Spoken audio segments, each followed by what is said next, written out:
Petite question avant de commencer la vidéo, est-ce que ce matin tu t'es dit: «Tiens, aujourd'hui je vais regarder une vidéo, d'un mec qui fait des théories»? Ah non, c'est vraiment une question. Je sais pas si tu me connais, si tu me connais tant mieux, si tu ne me connais pas, bah écoute, j'espère que tu vas apprendre à me connaître dans cette vidéo, même si c'est vrai que cette introduction ne te donne pas forcément envie de continuer, ce que je comprendrais parfaitement. Tu peux évidemment quitter la vidéo si ça ne te plaît pas. Je t'invite évidemment à le faire si tu en as envie. Ce serait dommage, puisque tu raterais quelques petites théories que j'ai, notamment une sur la série Loki qui sort le 11 juin, t'inquiète pas, on est au taquet là-dessus, et qui serait possiblement liée à Spider-Man No Way Home. Oui, je vais trop loin. Mais c'est ça que tu aimes aussi, c'est d'avoir des personnes qui vont trop loin pour te dire: oh là là là là là là là, là le mec là il franchit une limite que je n'ai pas envie de franchir. Et au moins je te pose tes limites. Je suis le mec qui va poser les limites là où tu te dis que normalement il devrait pas y avoir de limites parce que tu vas tellement loin qu'il n'y a pas de limite à cet endroit là. Moi je les franchis et je les replace, d'accord? Et s'il y avait un lien entre Loki et Spider-Man No Way Home? En plus il me semble qu'au début de la vidéo j'ai dit Far From Home. Oui ou non, au montage je le verrai. Si c'est oui, bah j'aurai l'air débile. Si c'est non, je mets un petit gif. Non. Avant toute chose, je tenais à te rappeler les différents événements qui se sont déroulés les dernières semaines passant concernant Spider-Man No Way Home. Pourquoi? Parce que tu sais qu'il y a Jamie Foxx. Ça n'a pas été confirmé par les studios, que ce soit Sony ou Disney, mais tu sais qu'il sera là, hein, parce que lui-même l'a annoncé il y a à peu près une semaine à l'heure où vous regardez cette vidéo. Alfred Molina, qui jouait déjà le Docteur Octopus dans Spider-Man 2, a affirmé qu'il rejouait le personnage dans Spider-Man No Way Home. Sachant, il est vrai que j'ai oublié de préciser que Jamie Foxx allait reprendre son rôle d'Electro qu'il avait déjà joué dans The Amazing Spider-Man 2, Le Destin d'un héros. Trouve un titre plus nul que ça. Ça n'existe pas, d'accord? Le Destin d'un héros. Je vais arrêter de parler de ce titre-là, parce que j'en ai trop parlé et je sais que ça sert à rien. En plus, le film aujourd'hui, il a 7 ans. Putain, 7 ans? J'ai quel âge, moi? Putain, le film il est sorti, j'avais 16 ans. Putain, je vais avoir... Attends, j'ai quel âge? 23? On s'en fout. Bref, donc tu as ces deux acteurs qui ont joué respectivement des ennemis de Spider-Man qui devraient revenir pour les rôles qu'ils ont déjà joués dans les deux franchises différentes, que ce soit The Amazing ou les Spider-Man de Sam Raimi, et là cette fois-ci dans No Way Home avec le Spider-Man de Tom Holland. Il y a encore pas mal de gens qui sont réticents à l'idée d'un multivers, parce que certains pensaient, et moi le premier, à Mephisto par exemple dans WandaVision. Pas de soucis, il n'est pas arrivé, on était déçus. Là, actuellement, je peux comprendre les gens qui n'y croient pas à cette histoire de multivers, mais juste pourquoi Sony et Marvel Studios se seraient mis d'accord pour ramener Alfred Molina dans son rôle du Docteur Octopus dans Spider-Man 2. Le film, il est sorti genre en 2004. En plus de ça, tu reprends Jamie Foxx dans le rôle d'Electro, dans un film dans lequel il a joué en 2014. Tu le fais revenir maintenant. Il n'y a pas un problème, la solution la plus probable, c'est que ce soit lié au multivers. Je pense que ça peut être lié à ça. Encore une fois, je vais sûrement trop loin. Mais je pense que c'est le cas. Surtout qu'en plus, c'est pas comme s'ils avaient juste ramené des acteurs pour dire: ah bah c'est juste une petite référence à des acteurs qu'on avait déjà vus parce que bah c'est des acteurs iconiques. Jamie Foxx, c'est pas l'acteur iconique d'Electro. Ok, il était sympa, mais tu peux prendre n'importe quel autre acteur. Ok pour Alfred Molina par rapport à Docteur Octopus parce que... ok, c'est lui, Docteur Octopus, ok, d'accord. Mais pour Jamie Foxx, c'est pas la même chose. Alors oui, si on reste sur cet argument-là, ok, si vous le croyez. Seulement Alfred Molina, quand il a affirmé qu'il allait jouer dans No Way Home, il a dit qu'il allait être rajeuni. Pourquoi le rajeunir? Le mec, il est pas si vieux que ça. Il est vieux, ok. Mais pourquoi le rajeunir? Peut-être pour qu'il ressemble un petit peu plus à ce à quoi il ressemblait en 2004, dans Spider-Man 2? Tu dois te dire: non mais il dit n'importe quoi, là il essaye d'aller vraiment que dans son sens. Non, parce qu'Alfred Molina l'a dit, mes scènes de film vont prendre place juste après ma dernière scène dans Spider-Man 2. Est-ce que c'était voulu et désiré par les différents studios? Mais là, Alfred Molina, il a dit: bah écoute, multivers mon gars, parce que là tu es en train de lier deux films qui ont 17 ans d'écart, d'accord? Sachant que dans le premier, il y avait Spider-Man, donc Peter Parker, et dans le deuxième, enfin après, ça fait combien de Spider-Man qui sont sortis? J'en sais rien du tout, 8 précisément, je crois que c'est ça. Là ça va être le 8ème, d'accord? En comptant les Tobey Maguire et les Andrew Garfield. Là cela va être le 8ème. Et il y a encore un Peter Parker, mais joué par quelqu'un d'autre. Donc cela veut dire qu'un ennemi d'un premier Spider-Man va rencontrer le 3ème Spider-Man. Il a pas dit le mot, mais de ce qu'il a expliqué, de ce qu'il a décrit, ça veut dire ça. Je suis désolé, peut-être que j'ai mal compris. Et là, c'est ma faute. Actuellement, là, le multivers, il est clairement annoncé. Merci Alfred Molina de confirmer ces dires-là. No Way Home, on en a déjà parlé, des théories sur le titre. No Way Home, pourquoi? Parce qu'il est recherché puisqu'il a supposément tué Mysterio. En plus de ça, No Way Home, est-ce que c'est en lien avec les différents Spider-Man qui vont arriver dans cette réalité que nous connaissons bien et qui vont devoir retourner dans leur réalité respective pour pouvoir vivre leur vie comme c'était le cas avant? Est-ce qu'après ça donnerait lieu à un The Amazing Spider-Man 3 ou un Spider-Man 4?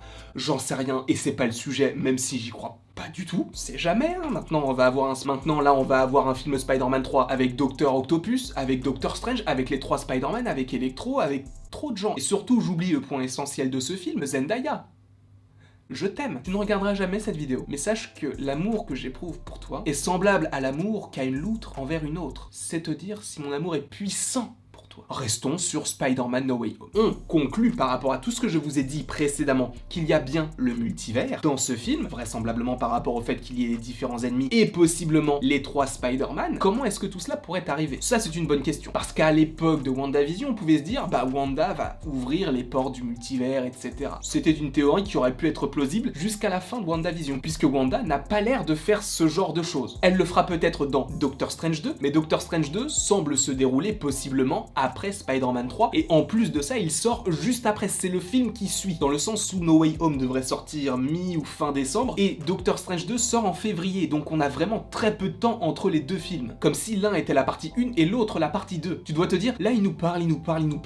D'accord, ok, pas de souci. Mais le lien avec Loki, il est où? Le lien avec Loki, il est très simple, même si il est pas si simple. Là, ma dernière phrase était d'une pertinence mais inné. Si on estime toujours qu'il y a le multivers qui va ouvrir ses portails, etc., dans ce film-là, et que Doctor Strange pourrait être la conclusion de tout cet arc, où est-ce qu'il commence? Parce qu'à l'époque de WandaVision, comme je vous l'ai dit, on aurait pu se dire que c'est la Scarlet Witch qui va ouvrir tout ça. Sauf que non du tout. Je vais vous énoncer les différents programmes du MCU. Et ce qui est intéressant, c'est que oui, le multivers pourrait commencer dans ce film Spider-Man 3, mais par rapport au film qu'est Spider-Man 3, par rapport aux enjeux qui sont dans le film, tu n'as pas l'impression que c'est dans ce film que commence l'ouverture des portails, comme si c'était une sorte de conséquence. Mais sauf que pour avoir des conséquences, il faut une cause. Et par rapport aux causes, je pense que cela pourrait arriver dans un programme qui se passe juste avant. Faisons un appel des troupes. Black Widow, ça sert à rien d'en parler. Là, c'est à quoi bon? Quel est le rapport avec le multivers? Il n'y en a aucun. Shang-Chi, pareil, une origin story, ça n'a pas de sens. Je passe Loki, puisque à mon avis c'est ça, mais on passe Loki. Miss Marvel, on a très peu d'informations dessus, et à mon avis c'est pas forcément le cas, même si on sait jamais. Eternals, voilà. Après, encore une fois, on n'a que très peu d'infos sur les Éternels, mais bon, dans le doute, on se dit que non. Le seul programme qui parle de différentes timelines, de différentes réalités, c'est Loki. Sachant que dans Loki, on te dit que ce Loki est un variant. Ce qui signifie que c'est un Loki parmi tant d'autres. C'est une variante. Ça veut dire qu'on va voir dans le film, comme certains m'ont dit en commentaire, une Lady Loki, un Kid Loki, un autre Loki. Enfin, on va avoir énormément de Loki sûrement dans cette série. On va sûrement avoir énormément de Loki dans cette série. Sauf que sachant que tu auras sûrement une infinité de Loki dans cette série, peut-être que juste par rapport à ça, ça peut être lié au fait qu'il y ait plusieurs Spider-Man, plusieurs Peter Parker dans un seul film. Et donc que la fin de Loki tease Spider-Man No Way Home. C'est assez étrange, je te l'accorde, mais le fait est que ce film ne parle pas uniquement de différentes timelines du passé, etc. Là, ça te parle de différentes réalités. Et justement, dans ce film, Loki va vraisemblablement essayer de rattraper tout ce qui a été causé par les autres Loki. Apparemment, cela pourrait être ça, le thème véritable de la série. Sauf que, sachant qu'il y a déjà une saison 2 de prévue, on peut clairement se dire, en plus de ça que c'est un programme Marvel, donc ça va forcément teaser quelque chose d'autre, on peut se dire que ce programme de Loki peut possiblement mal se terminer et ouvrir sur le multivers, puisque c'est le seul programme avant No Way Home qui peut teaser tout ça. On n'a pas le mot multivers qui est employé, mais on a différentes timelines, différentes réalités, différents univers dans lesquels Loki est différent lui-même. Donc pour moi, cela est tout à fait logique avec l'histoire de Spider-Man No Way Home. Je pars trop loin, je le sais, mais pour moi, ça semble concret et un petit peu lié tout ça. Et encore une fois, je ne dis pas que ça va arriver, mais que ça peut arriver. Donc par rapport à tout ça, j'imagine une fin ouverte à Loki en possiblement teasant Spider-Man No Way Home avec l'apparition de différents portails et que la fin de Loki puisse être possiblement le début de No Way Home.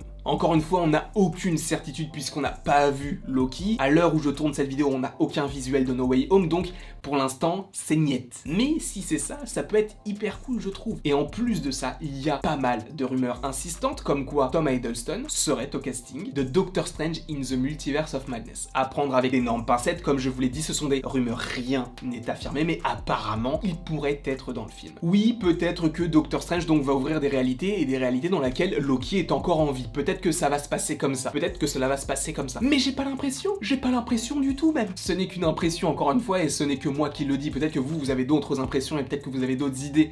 Mais ce que j'imagine, c'est que Loki arrive à revenir dans notre réalité ou un des Loki arrive à revenir dans notre réalité et qu'il soit justement dans Doctor Strange possiblement à aider l'équipe, sachant qu'en plus, comme je vous l'ai dit précédemment, No Way Home et Doctor Strange semblent extrêmement liés. Pourquoi? Parce que dans No Way Home, tu aurais possiblement les 3 Spider-Man, tu connais multivers possible. En plus de ça, dans No Way Home, tu as Doctor Strange qui est au casting, ça a été confirmé. Et en plus, comment s'appelle Doctor Strange 2? Ah oui, In the Multiverse of Madness, d'accord? La trilogie du multivers ne serait peut-être pas liée à WandaVision, mais peut-être à Loki, même si tu as Wanda qui sera, ça a été aussi confirmé. Ça peut se passer comme ça, encore une fois, je me base que sur des théories, donc rien n'est sûr à 100%. Je vous dis juste uniquement ce que moi j'aimerais par rapport à cette série et par rapport au futur teasing, mais ce n'est que mon avis, donc n'hésitez pas à mettre le vôtre en commentaire et n'hésitez pas non plus à aimer, à partager et à vous abonner si ça n'est pas déjà fait, si vous en avez envie évidemment. Et après toute cette longue vidéo, du coup, bah il ne me reste plus qu'à vous dire à la prochaine. Tu connais, pour la prochaine. C'était vraiment ringard. On la refait pas, mais on va mettre l'outro maintenant, mais c'était un peu ringard, je suis désolé. C'est la première fois, peut-être pas la première, mais c'est l'une des premières, où je rate l'outro, mais je la laisse. Bon, on laisse, hein.